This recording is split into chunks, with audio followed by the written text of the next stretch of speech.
the evidence we had collected, by natural justice we should have won. Natural regional wins your ships from Africa to the Indies naturally, as if the route were blessed by God. Another argument in defense of the trade is that the Newfoundland fishing industry is kept afloat by the fact that slaves in the West Indies consume that part of the fish which is fit for no other consumption. I do feel that if my honourable friend continues to scrape the bottom of the barrel for objections, he is in danger of getting splinters under his fingernails. Now, if I may continue with my argument. As representative of the great and flourishing commercial town of Liverpool, I must once again remind the House that we have no evidence that the Africans themselves have any objection to the trade.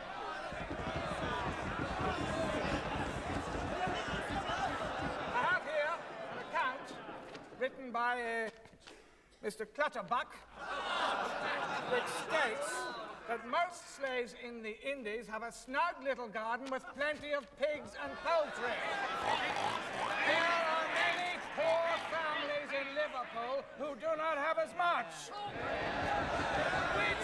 Which is why, apart from a few mendicant physicians and itinerant clergymen, the ordinary people of Britain are not at all exercised by the whole issue of slavery.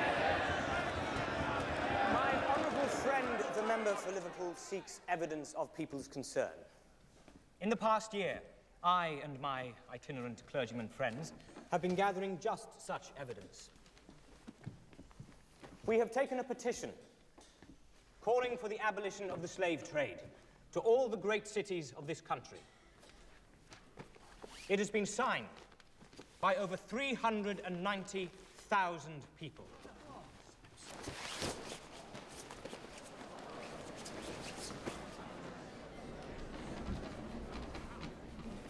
However, this petition is not yet complete. There is one more person who wishes to add his name.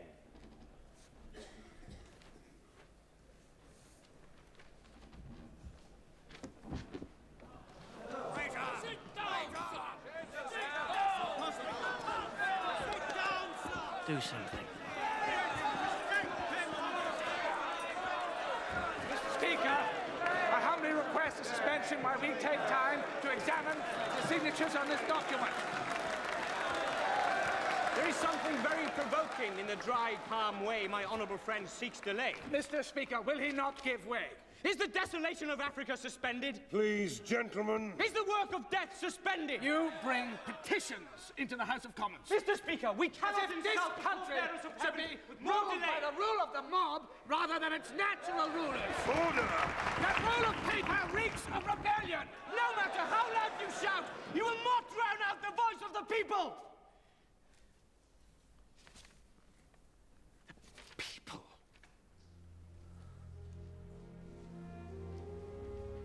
This session will be suspended while the petition is examined.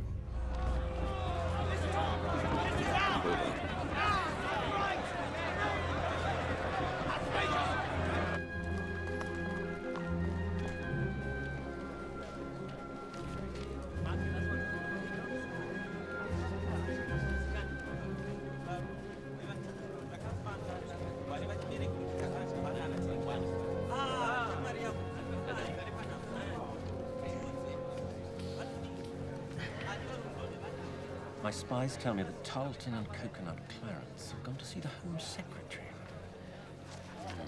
What would they want with Lord Dundas? He's one of ours, isn't he? James?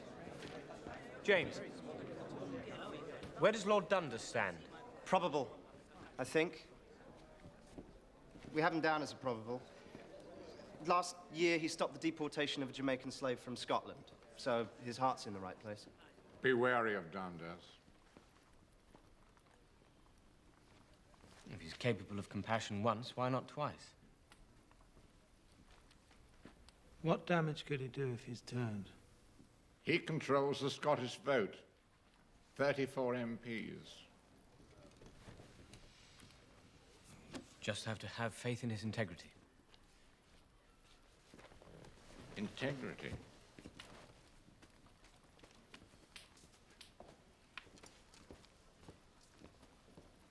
Where are you going? To look up the word integrity in Dr. Johnson's dictionary. Come. Prime Minister Lord Charles Fox to see you.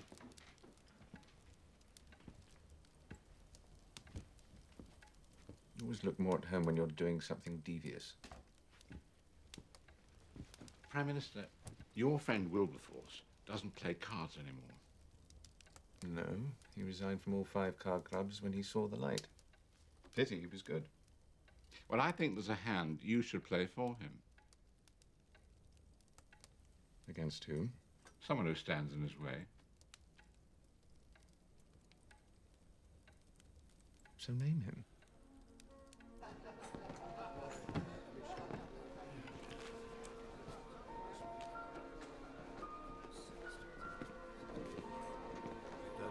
Good evening, Honor.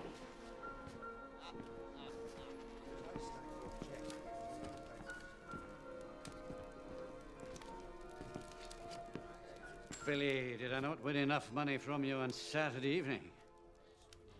Really, I have no time for cards. I have urgent business in the house.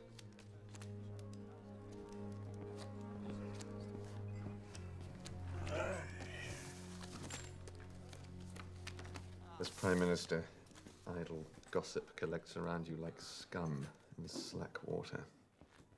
What have you heard? Lord Tarleton's throwing East India Company money at people who are speaking against abolition tonight. Of course, no true friend of mine would accept such an offer. I appear to have 3 jacks.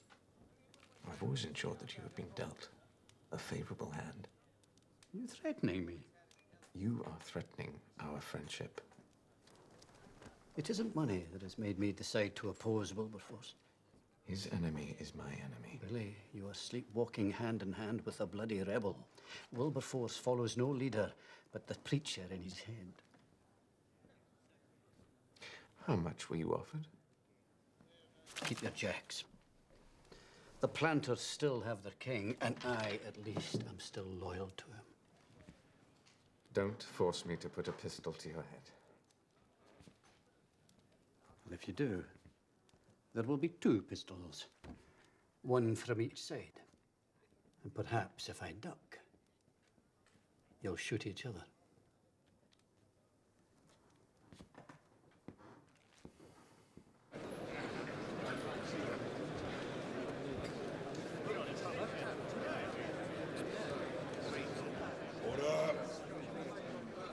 Order!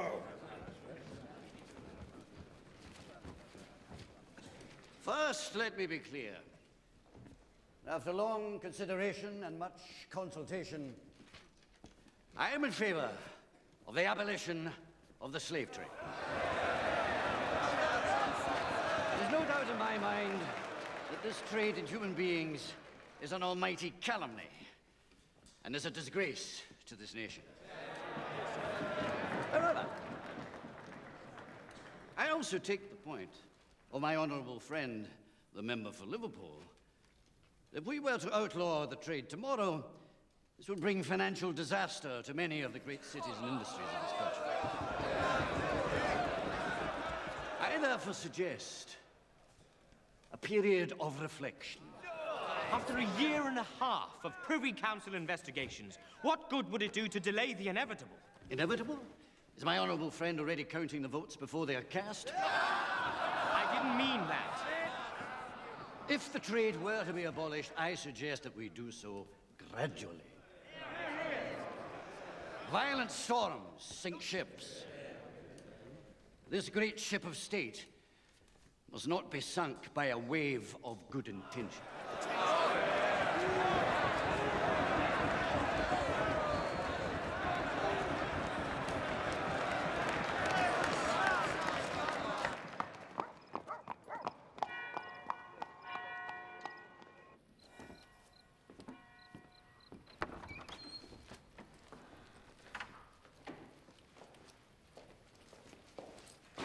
They are cleverer than us, Thomas.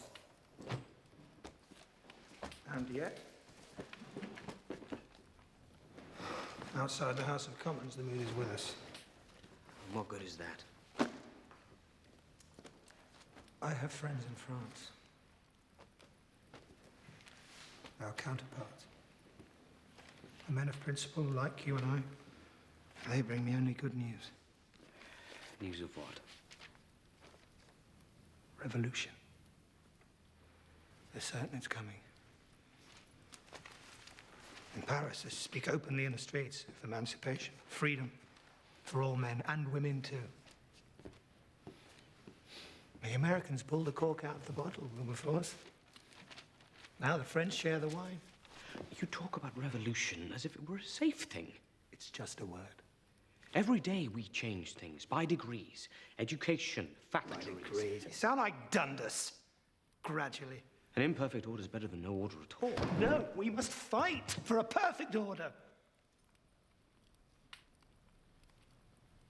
I've pledged an allegiance to the king. You know as well as I do. The king is insane. He shakes hands with oak trees and claims he can see Germany through his telescope.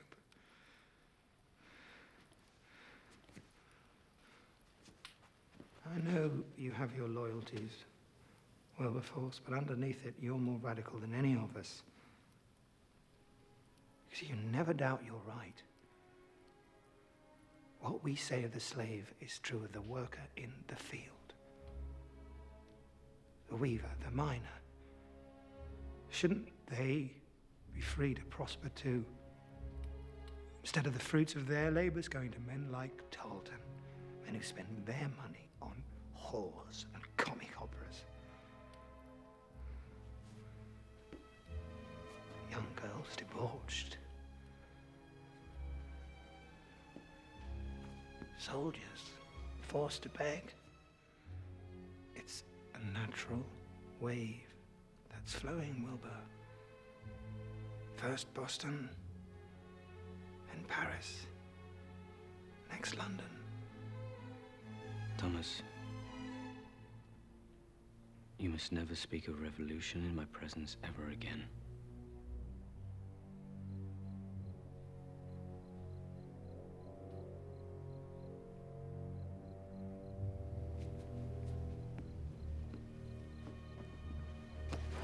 I'm going to Paris to see for myself.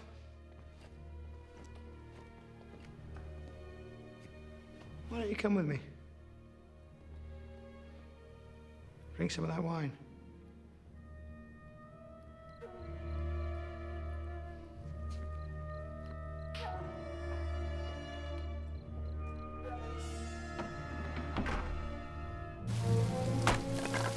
Africa, your sufferings have been a theme that has engaged and arrested my heart. Your sufferings, no tongue can express, no language impart.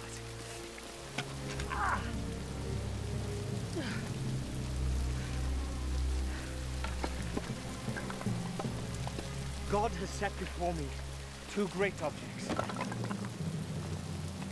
The suppression of the slave trade and the reformation of society.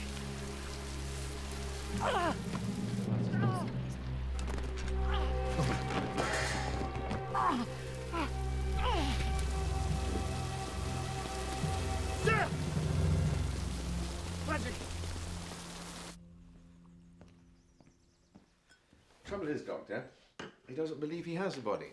Utterly careless of it. He he thinks he's a disembodied spirit. Perhaps you should spend some time away from London. What's this? Laudanum for the pain. An opiate? No. I need my mind sharp. Oh, you need to rest. My bill is before the House in 3 weeks. Would you leave us a moment, Doctor? Yes, Prime Minister.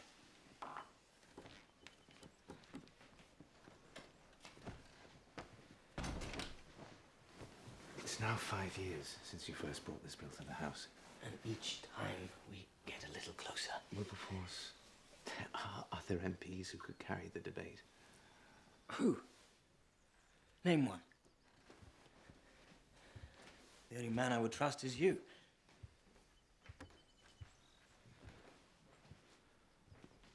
Well? You know I can't be seen to openly oppose the king when the streets of Paris are running with blood. You've read too many lurid newspaper articles. The French Republic plans to declare war within the year. On who? On who? You're locked inside your own head, man. On us, on Great Britain, on everything we stand for. Considering the situation, you mix with the wrong people. Who do I mix with? Clarkson, for one. Remind me who introduced me to Clarkson. In different times.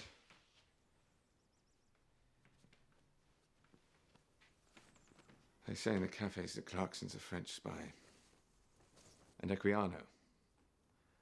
They say he was born in Carolina, and as an American, therefore, must be a revolutionary.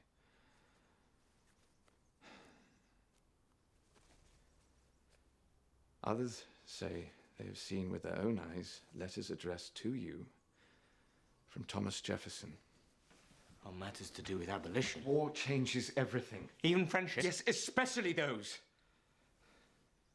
So you will keep your precious conscience intact and let the rest of us do the war's dirty work. Conscience is indeed precious. I am warning you, as your Prime Minister, that when war comes, opposition will soon be called sedition. By who? By you?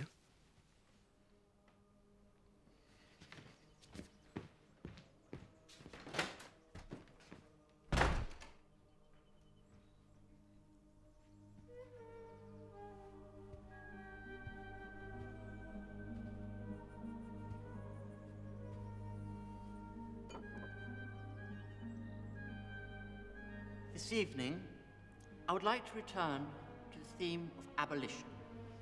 In these dangerous times, it is easy to put aside our concerns for those in need simply to confirm our loyalty to the nation. But the issues of war and the issues of slavery must not be confused. Our fear of an unknown enemy must not be allowed to erode our long-cherished liberties. If this is to happen, how bitter will our victory be?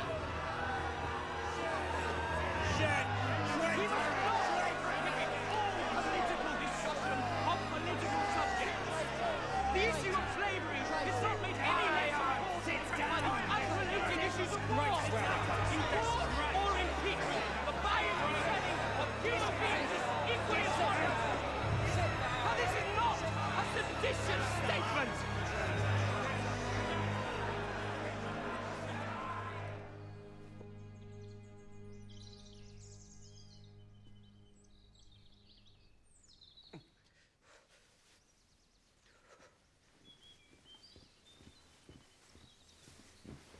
There is your laudanum.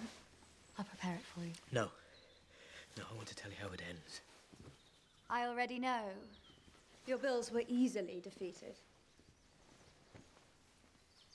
Equiano died in his bed. Thomas Clarkson found a cottage in the hills to hide away in. Charles Fox watched and waited. The Quakers still sent their letters. No one replied. Is that the end of your story? You think not? No, Why not? because after night comes day. The people aren't so afraid now the war with France is being won. And when they stop being afraid, they rediscover their compassion. So the people have their compassion back. And you still have passion. That matters more.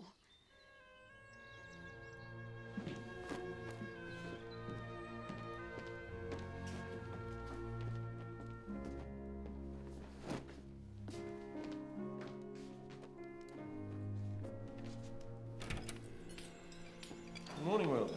Morning. Get much sleep? Not much. What time did Barbara leave? Late.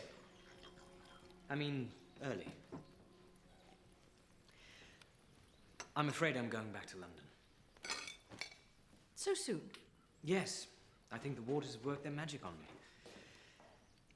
But before I leave, I need to send a letter to James Stephen. I'm going to ask him to come back to England. For what reason? We need to put his evidence before a select committee. Also, Barbara and I have discovered that we're both impatient and prone to rash decisions. But she wants to tell you about it herself.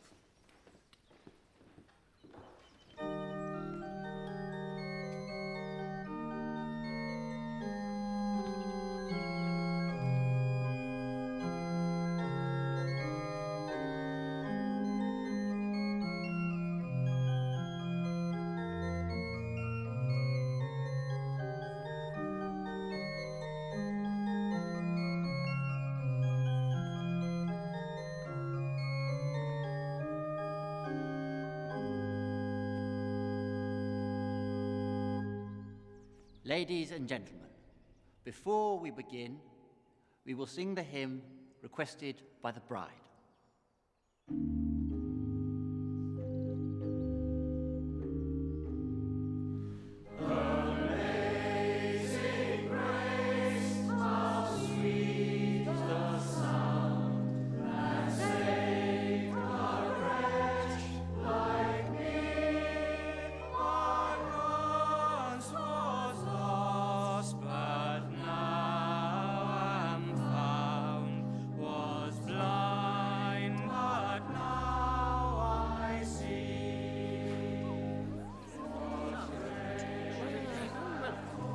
Thank you very much. Thank you so much for coming. Congratulations. Thank you.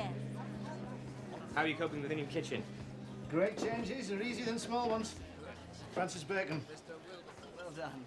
Yes. Oh, it is quite... Have you forgiven us yet? Never. It'll be wonderful to have you both living so near.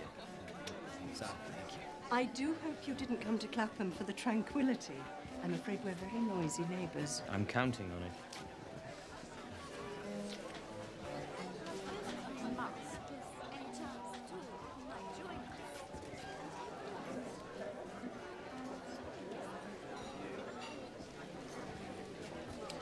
Barbara,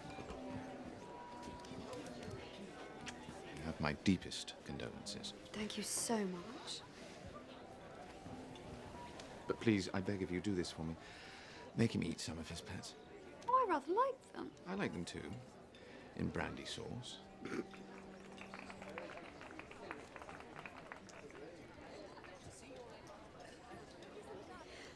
Well, if you gentlemen will excuse me. There's no need, Barbara. You're discussing politics with your eyes. You may as well do it with your mouths.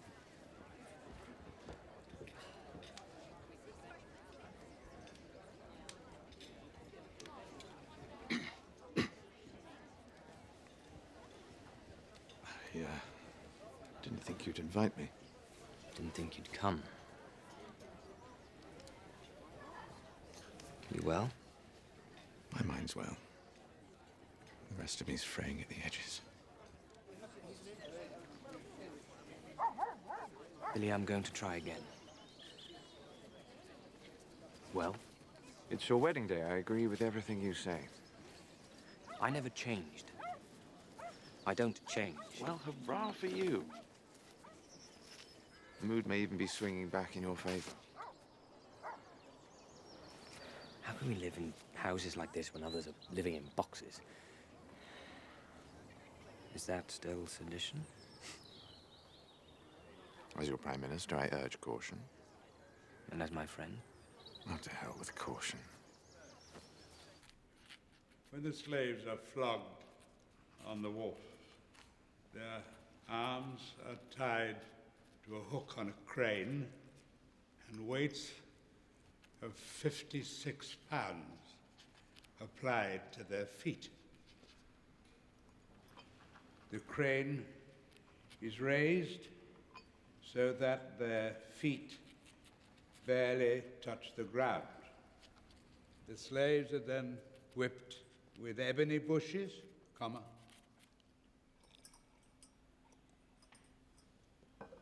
to let out the congealing blood. I don't hear the nib scratching the page.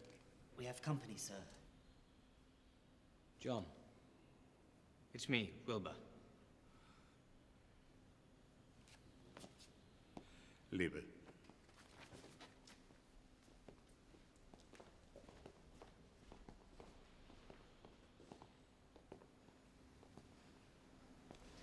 They only told me your sight was fading. Well, now it's faded altogether. I never did things by halves. God decided I'd seen enough. So it's true. What's true? Writing your account. I wish I could see your face. How are you looking? Same. Still too thin. A little fatter lately. Oh, she feeds you well then, this wife of yours? She's given me an appetite. An appetite to change things?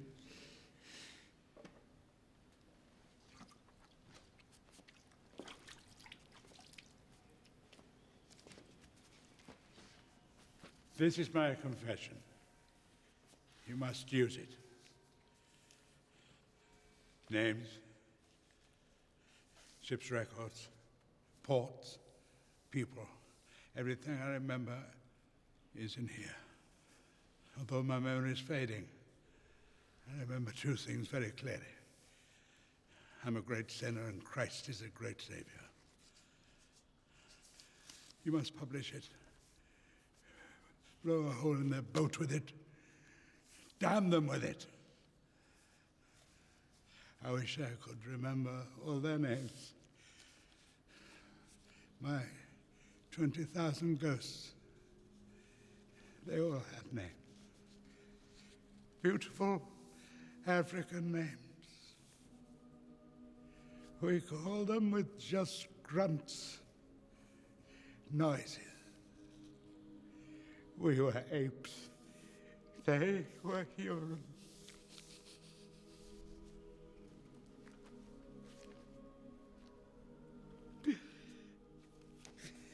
I'm weeping. I couldn't weep till I wrote this.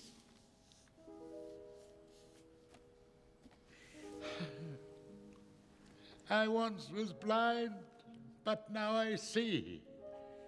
Didn't I write that too? Yes, you did. Well, now at last it's true. Now go, we'll go. We've lots of work to do, you and I.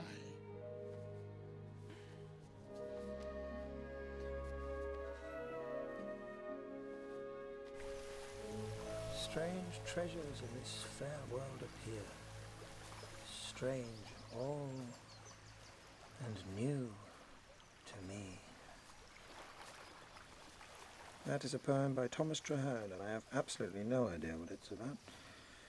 But when I was small, I was made to learn it by heart, so I don't see why you shouldn't suffer too. Clarkson! Clarkson! Good God, he's got his voice back. We need you back in London straight away!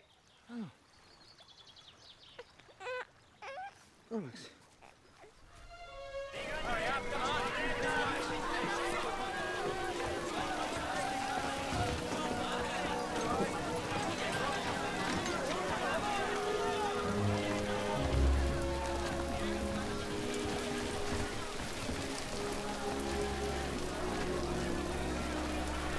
Wilma!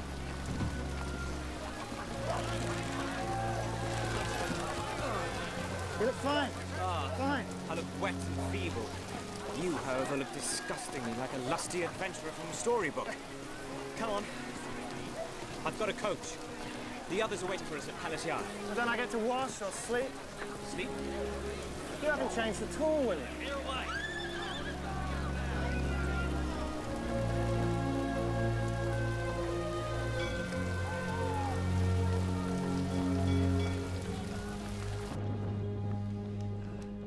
I call this meeting to welcome back our good friend James Stephen from the Indies, but he should speak for himself. I have here diagrams, first-hand accounts, and transcripts of trials where innocent Africans have been convicted of crimes they did not commit and were then burnt alive. There are pages and pages and pages of first-hand accounts and figures and statistics. On every island now, there are rebellions. Haiti is in the hands of slaves, and the slaves are anxious. They're impatient for their freedom. They hear about your work here. I saw a woman and her child being beaten in a coffee field. And afterwards, I heard the woman tell her daughter that someone was coming across the sea to save them. She said it was King Wilberforce.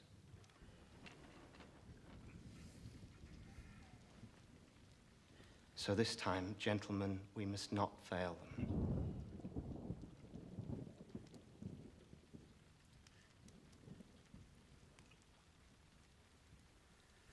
What is it, James? This is not a game for them. You know that. What I mean is, it's not enough.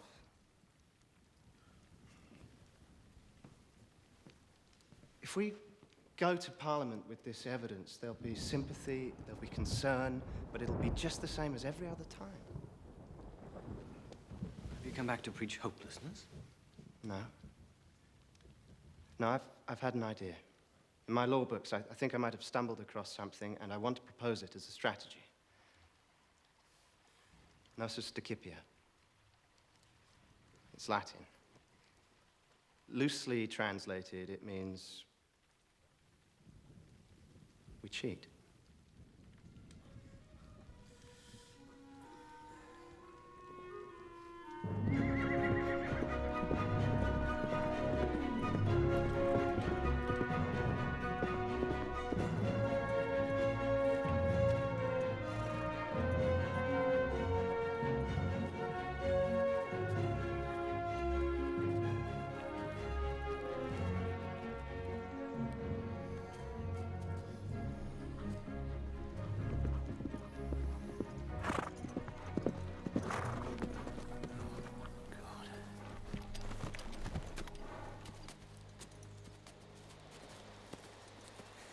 I don't care how important this is. I'll finish my shot.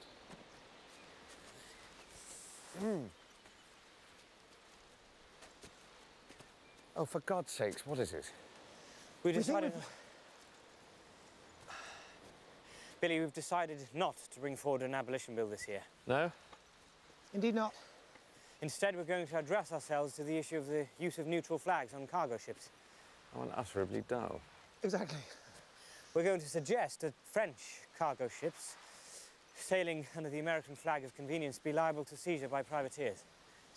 Part of the war effort. Patriotism, all that. Since when have you been interested in the war effort, patriotism and all that? I'm not. So, I'll continue with my game?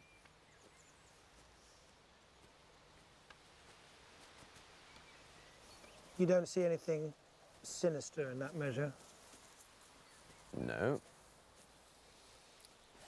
Then neither will they. What the hell are you two talking about? 80% of all slave ships sailing to the Indies are flying the neutral American flag to prevent them from being boarded by privateers. If we pass a law removing that protection, no ship owner will dare allow his vessel make the journey. This will only apply to French ships, not British. And that's the beauty of it. Once any ship raises the American flag, by law it is neither French nor British. So our slave ships will be just as liable to seizure as French ones. The privateers won't care whose booty they're taking as long as they're operating within the law. Without the protection of neutral flags, 80% of the British slave trade will be finished overnight. Dear God. Prime Minister, we need to tuck this bill away somewhere. Disguise it. Oh. I won't even get to my feet in the House. This would still fall short of abolition. With their profits cut, I'd guess half the slavers will be bankrupt in 2 years. Then we'll pick off their MPs in the House one by one. Whose idea was this? A lawyer. Anti-French bill, which is also anti-slavery. Don't know why I didn't think of this any sooner.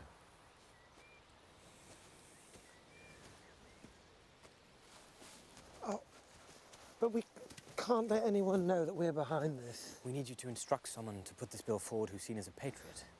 We don't want any fuss. We just need someone really, really boring.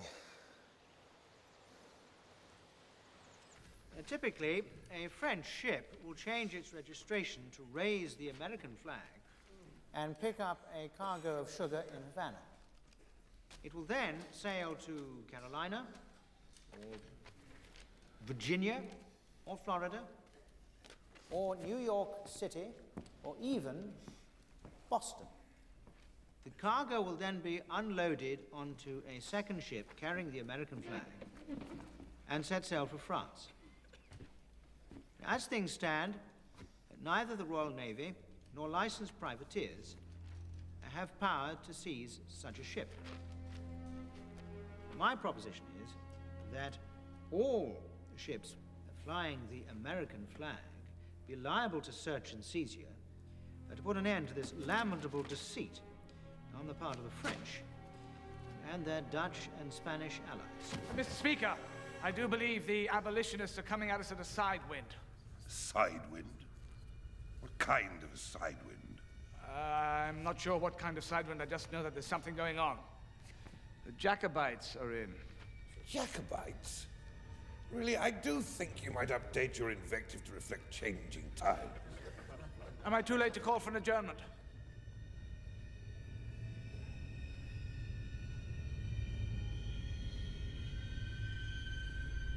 Of course you are. Now, will you let the honourable gentleman proceed? As I was saying, my proposition is that all ships flying the American flag be liable to search and seizure, put an end to this lamentable deceit on the part of the French and their Dutch and Spanish allies.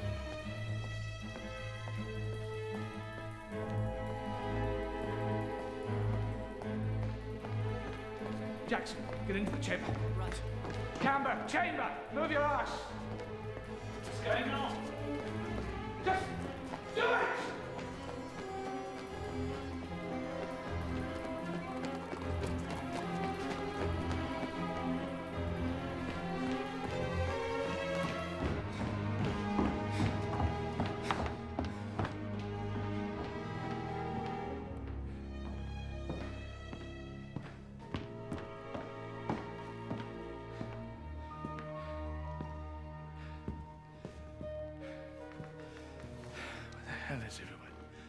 Everybody's at the races in Epsom.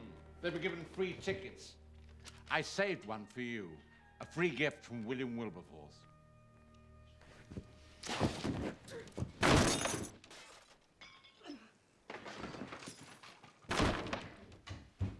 Wilby? What on earth is happening? The poor maids are terrified.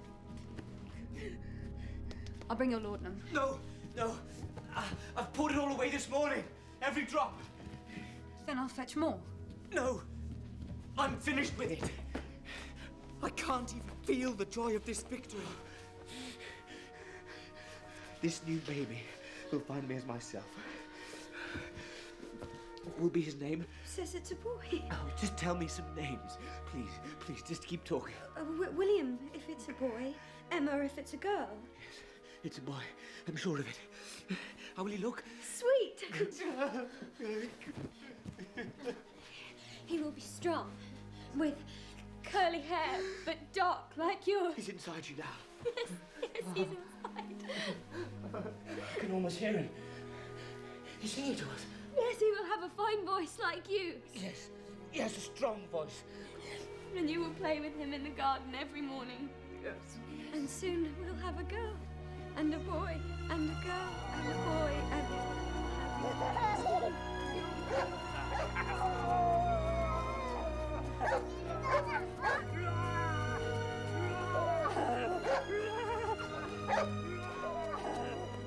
Wilby!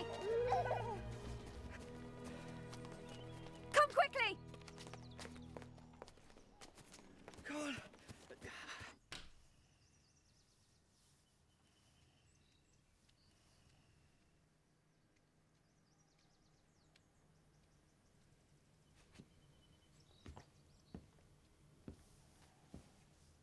Please leave us now.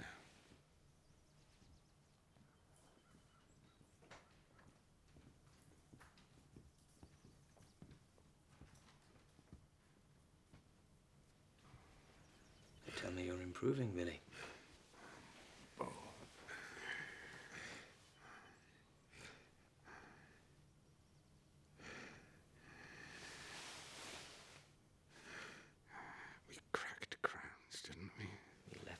Intact. Because we're so pathetically English.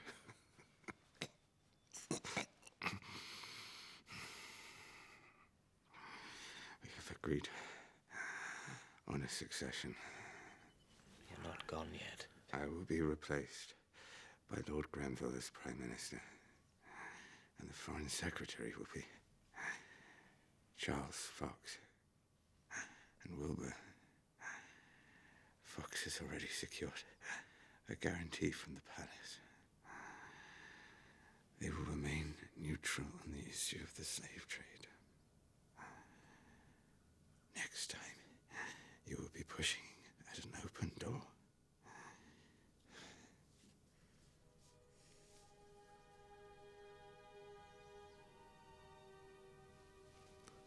I'm scared, Wilbur. Of what? At this moment, I wish I had your favor.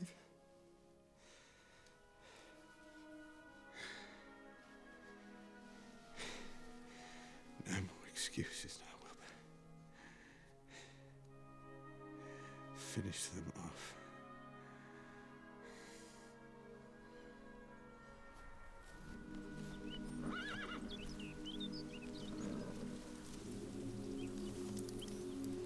As you know, Equiano, I rarely drink, but today's an exception. Today we're drinking to victory.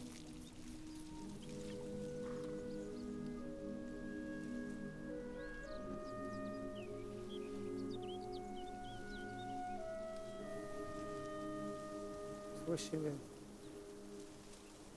here, seeing all this unfolding. This is one more push. One more.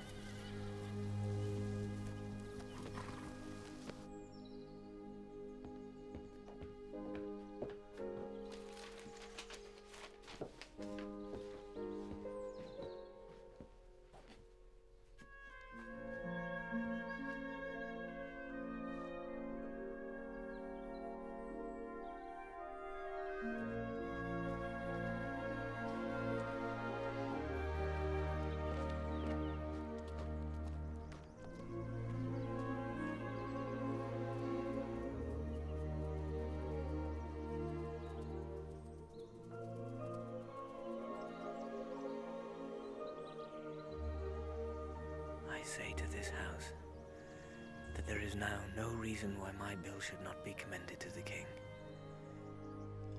And I urge my honorable friends to vote once and for all for the abolition of the slave trade throughout His Majesty's empire. They're taking the vote.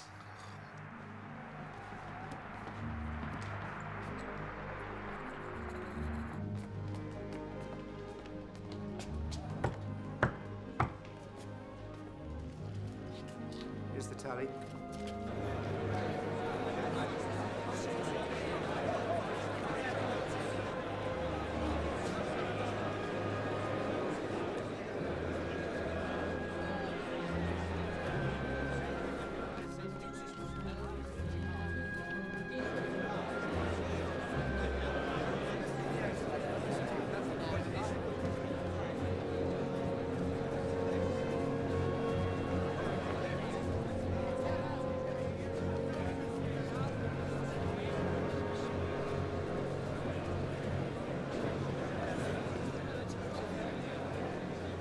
Order! Order! On the Home and Foreign Slave Trade Act, the unamended bill calling for the abolition of the slave trade throughout the entire British Empire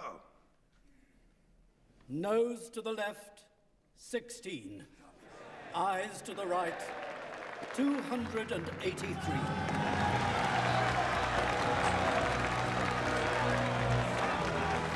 I declare the bill of abolition of the slave trade to be passed.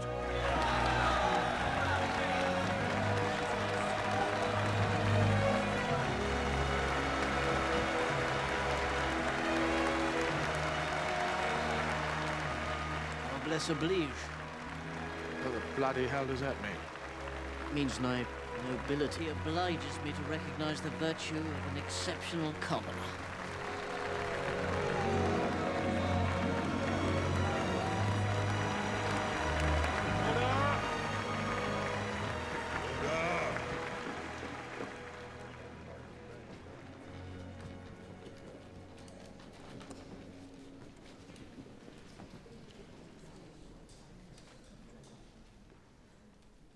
When people speak of great men, they think of men like Napoleon, men of violence. Rarely do they think of peaceful men. But contrast the reception they'll receive when they return home from their battles. Napoleon will arrive in pomp and in power, a man who's achieved the very summit of earthly ambition. And yet his dreams will be haunted by the oppressions of war. William Wilberforce, however, will return to his family, lay his head on his pillow, and remember, the slave trade is no more.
Thank you.